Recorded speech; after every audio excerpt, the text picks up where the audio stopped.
ভারী বিস্ফোরকবাহী রকেট দিয়ে ইসরায়েলি সেনাঘাঁটিতে হিজবুল্লাহর হামলা। এবার কিরিয়াত শামোনা এলাকায় অবস্থিত ইসরায়েলি সামরিক বাহিনীর একটি ঘাঁটি লক্ষ্য করে বড় হামলা চালিয়েছে লেবাননের সশস্ত্র গোষ্ঠী হিজবুল্লাহ। এই হামলায় 2 ইসরায়েলি সেনা আহত হওয়ার খবর পাওয়া গেছে। হিজবুল্লাহ জানিয়েছে ফালাক রকেটে ভারী বিস্ফোরক বোঝাই ওয়ারহেডে করে এই হামলা চালানো হয়েছে। এই সময় ইসরায়েলি বাহিনীর 769 ব্রিগেডের প্রধান কার্যালয়কে লক্ষ্যবস্তু করা হয়। একই দিনে গোলান মালভূমিতে অবস্থিত ইসরায়েলের কিলা বিমান ঘাঁটি লক্ষ্য করে 100 কাতিউষা রকেট ছড়ার কথা জানায় হিজবুল্লাহ। এই সময় ইসরায়েলি বাহিনীর 210তম ডিভিশনকেও হামলার লক্ষ্যবস্তু বানায় তারা। হিজবুল্লাহ আরও জানিয়েছে, লেবানন সীমান্ত ঘেঁষা এলাকার ইসরায়েলি সেনাদের জারিদ ব্যারাকেও বুরকান রকেট ব্যবহার করে বড় হামলা চালানো হয়েছে। হিজবুল্লাহর দাবি, দক্ষিণ লেবাননে চালানো ইসরায়েলি হামলার প্রতিবাদেই এই অভিযানগুলো পরিচালনা করা হয়েছে। ইসরায়েলি সামরিক বাহিনীও তাদের 2 সেনা আহত হওয়ার বিষয়টি নিশ্চিত করেছে। ইসরায়েলি কর্মকর্তাদের বিরুদ্ধে নিষেধাজ্ঞা আরোপ করার আহ্বান সৌদি আরবের। ফিলিস্তিনের অবরুদ্ধ উপত্যকায় ইসরায়েল যে গণহত্যা এবং আগ্রাসন চালাচ্ছে সে বিষয়ে হুঁশিয়ারি উচ্চারণ করে সৌদি পররাষ্ট্রমন্ত্রী প্রিন্স ফয়সাল বিন ফারহান আল সৌদ বলেছেন, গাজার এই হত্যাযজ্ঞ দক্ষিণ লেবানন সহ পুরো মধ্যপ্রাচ্যের উপর প্রভাব ফেলেছে। গাজায় আন্তর্জাতিক মানবাধিকার আইন লঙ্ঘনের দায়ে তিনি ইসরায়েলি কর্মকর্তাদের বিরুদ্ধে নিষেধাজ্ঞা আরোপের আহ্বান জানান। সৌদি পররাষ্ট্রমন্ত্রী বলেন, গাজা পরিস্থিতি শুধু তো ফিলিস্তিন ইস্যুর উপর প্রভাব ফেলছে না, বরং পুরো মধ্যপ্রাচ্য অঞ্চলের উপর প্রভাব ফেলছে এবং ক্রমেই তা চলমান সংঘাত বাড়িয়ে তুলছে, যার ফলাফল আমরা দেখছি দক্ষিণ লেবাননে। গতকাল স্পেনের রাজধানী মাদ্রিদে ইউরোপীয় ইউনিয়নের আয়োজনে অনুষ্ঠিত এক আলোচনা সভায় সৌদি পররাষ্ট্রমন্ত্রী সব কথা বলেন। সাম্প্রতিক দিনগুলোতে ইহুদিবাদী ইসরায়েলের সাথে লেবাননের ইসলামী প্রতিরোধ আন্দোলন হিজবুল্লাহর যোদ্ধাদের প্রতিদিন সংঘর্ষ হচ্ছে। এছাড়া উপত্যকায় গত 9 মাসে ইসরায়েল 38,000-এরও বেশি ফিলিস্তিনিকে হত্যা করেছে, যার মধ্যে বেশিরভাগই নারী ও শিশু। কে এই মাসুদ পেজেশকিয়ান? ইসলামিক প্রজাতন্ত্র ইরানের 9ম প্রেসিডেন্ট হিসেবে বিজয়ী হয়েছেন ঝানুর সংসদ সদস্য, সাবেক স্বাস্থ্যমন্ত্রী ও বিশিষ্ট হার্ট সার্জন মাসুদ পেজেশকিয়ান। 1954 সালের 29 সেপ্টেম্বর তিনি ইরানের উত্তর পশ্চিমাঞ্চলীয় আজারবাইজান প্রদেশের মাহাবাদ শহরে জন্মগ্রহণ করেন। স্কুলে লেখাপড়া শেষ করে প্রথমে ডিপ্লোমা অর্জনের পর তিনি দক্ষিণ পূর্বাঞ্চলীয় জাবুল শহরে সামরিক বাহিনীতে সার্ভিস দেন। এরপর তিনি সিদ্ধান্ত নেন চিকিৎসা বিজ্ঞানে দ্বিতীয় ডিপ্লোমা করবেন। 1976 সালে তিনি তাবরিজ মেডিকেল সায়েন্স বিশ্ববিদ্যালয়ের মেডিসিন বিভাগে ভর্তি হন। এই বিশ্ববিদ্যালয় থেকে তিনি তার ডাক্তারি লেখাপড়া এবং জেনারেল সার্জারির উপর বিশেষজ্ঞ ডিগ্রি অর্জন করেন। 1993 সালে Masoud Pezeshkian Iran university of medical science থেকে কার্ডিয়াক সার্জারিতে একটি স্পেশালিস্ট লাভ করেন এবং পরে হার্ট সার্জারিতে বিশেষজ্ঞ হন। তিনি 5 বছর তাবরিজ ইনস্টিটিউট অব মেডিকেল সায়েন্সের প্রধানও ছিলেন। 2001 থেকে 2005 সাল পর্যন্ত প্রেসিডেন্ট মোহাম্মদ খাতামির প্রশাসনে পেজেশকিয়ান স্বাস্থ্যমন্ত্রী হিসেবে দায়িত্ব পালন করেন। ইরানের জাতীয় সংসদে তিনি কয়েকবার সংসদ সদস্য নির্বাচিত হয়েছেন, তবে প্রথমবারের মতো সংসদ সদস্য হিসেবে পার্লামেন্টে প্রবেশ করেন 2008 সালে। 10ম জাতীয় সংসদে তিনি স্পিকার হিসেবে দায়িত্ব পালন করেন এবং চলতি বছরের প্রথম দিকে যে সংসদীয় নির্বাচন অনুষ্ঠিত হয়েছে তিনি তাতে আবারও তাবরিজের প্রতিনিধি হিসেবে বিজয়ী হন।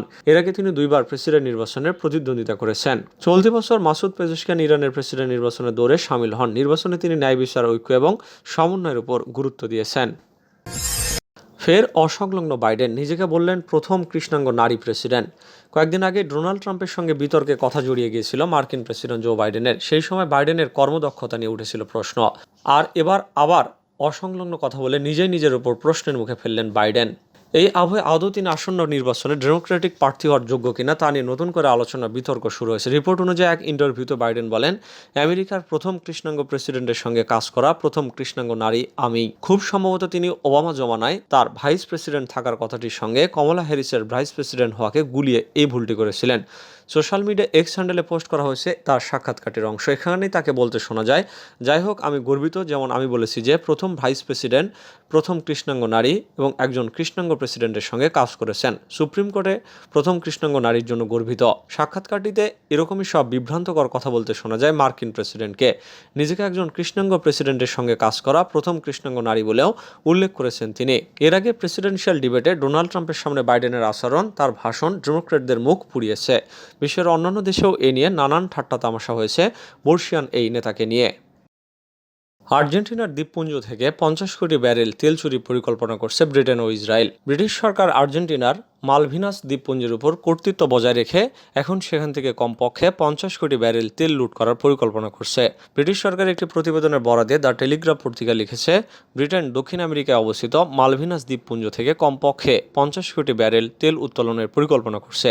ফ্রান্স টুডে জানিয়েছে, ব্রিটেনের এই পদক্ষেপের কারণে দখলদার ইসরায়েল এবং আমেরিকা সবচেয়ে বেশি লাভবান হবে। এই প্রতিবেদনে বলা হয়েছে, ব্রিটেন যে দ্বীপটি থেকে তেল উত্তোলনের পরিকল্পনা গ্রহণ করেছে সেটির নাম লিউনেস মারিনোস। ওই দ্বীপের তেলক্ষেত্র নিয়ন্ত্রণ করছে ইসরায়েলি কোম্পানি নাভিটাস পেট্রোলিয়াম। এই তেলক্ষেত্রটিতে 170 কোটি ব্যারেলেরও বেশি তেল রয়েছে, যা রোজব্যাংক তেলক্ষেত্রের চেয়েও কয়েকশো গুণ বেশি। ব্রিটিশ গণমাধ্যম বলছে, দ্বীপবাসীরা রাজি হলে এই তেলক্ষেত্র থেকে ইসরায়েল ব্যাপক লাভবান হতে পারবে। ব্রিটেনের পাশাপাশি এই তেলক্ষেত্র থেকে আমেরিকা লাভবান হবে বলে উল্লেখ করা হয়েছে। আর্জেন্টিনার সাবেক প্রেসিডেন্ট আলবার্তো ফার্নান্দেসের আমলে দেশটির পক্ষ থেকে ইসরায়েলি তেল কোম্পানি নাভিটাস পেট্রোলিয়ামের বিরুদ্ধে আনুষ্ঠানিকভাবে অভিযোগ দায়ের করা হয়েছিল। আর্জেন্টিনার মালভিনাস দ্বীপপুঞ্জকে ব্রিটেনরা ফকল্যান্ড দ্বীপপুঞ্জ নামে ডাকে। স্পেনের কাছ থেকে স্বাধীনতা অর্জনের পর আর্জেন্টিনার ভূখণ্ডের অবিচ্ছেদ্য অংশ হিসেবে এই দ্বীপগুলো ঔপনিবেশিকতার কবল থেকে মুক্ত হয়। কিন্তু মাত্র কয়েক বছর পর 1830 সালের দিকে তৎকালীন ব্রিটিশ রাজা আর্জেন্টিনার কয়েকটি দ্বীপে আক্রমণ করে এবং সেখান থেকে আর্জেন্টিনার কর্মকর্তাদের বহিষ্কারের পর স্থানীয় বাসিন্দাদের নির্বাসনে পাঠিয়ে দেয়। এরপর দ্বীপপুঞ্জের নাম পরিবর্তন করে নতুন নাম দেওয়া হয় ফকল্যান্ড দ্বীপপুঞ্জ। এরপর থেকে আর্জেন্টিনার সরকার এবং জনগণ তাদের ভূখণ্ড ফিরিয়ে দেওয়ার জন্য দাবি জানিয়ে আসছে, কিন্তু ব্রিটেন দ্বীপগুলো নিয়ে কোনো ধরনের আলোচনা শুরু করতে রাজি হয়নি। ব্রিটেন অতীতের ঔপনিবেশিক আমলের মতো এখনও আর্জেন্টিনার দ্বীপপুঞ্জ দখলে রেখে উত্তেজনা জিয়ে রেখেছে। আসামের 30 জেলায় পানিবন্দী 25 লাখ মানুষ। ভারতের আসামে বন্যা পরিস্থিতি আরও অবনতি হয়েছে।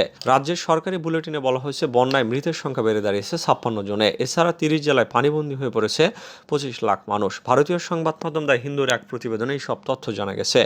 রাজ্যের ব্রহ্মপুত্র, দিগারু এবং কল্লং নদীর পাশের বেশ কয়েকটি জায়গায় বিপদচিহ্নের উপরে পানি প্রবাহিত হচ্ছে। প্লাবিত হয়েছে 30,200টিরও বেশি গ্রাম। বাঁধ, সড়ক, সেতু সহ বিভিন্ন অবকাঠামো ক্ষতির মুখে পড়েছে। রাস্তা তলিয়ে যাওয়ায় অনেক জেলায় যোগাযোগ বিচ্ছিন্ন হয়ে পড়েছে। বন্যায় ক্ষতিগ্রস্ত জেলাগুলোর মধ্যে রয়েছে কাছাড়, কামরূপ, হাইলাকান্দি, হোজাই, ধুবড়ী, নগাঁও, মরিগাঁও, গোয়ালপাড়া, বরপেটা, ডিব্রুগড়, নলবাড়ী, ধেমাজি, বঙ্গাইগাঁও, লখিমপুর, জোরহাট, শোনিতপুর, কোকরাঝাড়, করিমগঞ্জ, দক্ষিণ সালমারা, দাবরাং এবং তিনসুকিয়া বন্যায় ক্ষতিগ্রস্ত জেলাগুলির মধ্যে অন্যতম। বন্যায় সবচেয়ে বেশি ক্ষতিগ্রস্ত হয়েছে ডিব্রুগড় জেলা।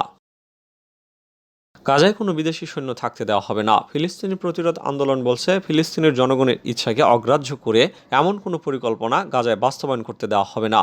এক বিবৃতিতে হামাস জানায়, আমরা যে কোনো নামে বা অজুহাতে গাজায় বিদেশি সৈন্য প্রবেশের যে কোনো প্রস্তাব জোরালোভাবে প্রত্যাখ্যান করছে। বিবৃতিতে বলা হয়, ফ্যাসিবাদী আগ্রাসনকে পরাজিত করার পর গাজা উপত্যকার প্রশাসন হবে পুরোপুরি ফিলিস্তিনির বিষয়। আমাদের ফিলিস্তিনি জনগণই এর সকল বিষয়ে সিদ্ধান্ত নেবে। এতে আরও বলা হয়, ফিলিস্তিনি জনগণ কোনো ধরনের অভিভাবকত্ব কিংবা বাইরে থেকে চাপিয়ে দেওয়া কোনো সমাধান মেনে নেবে না। গাজা যুদ্ধের পর সেখানে কোনো ধরনের প্রশাসন প্রতিষ্ঠিত হবে তা নিয়ে ইসরায়েল, যুক্তরাষ্ট্র, মধ্যপ্রাচ্যের প্রভাবশালী দেশগুলো নানা রকম মন্তব্য করে যাচ্ছে। এই প্রেক্ষাপটে হামাস এই বিবৃতি দিল।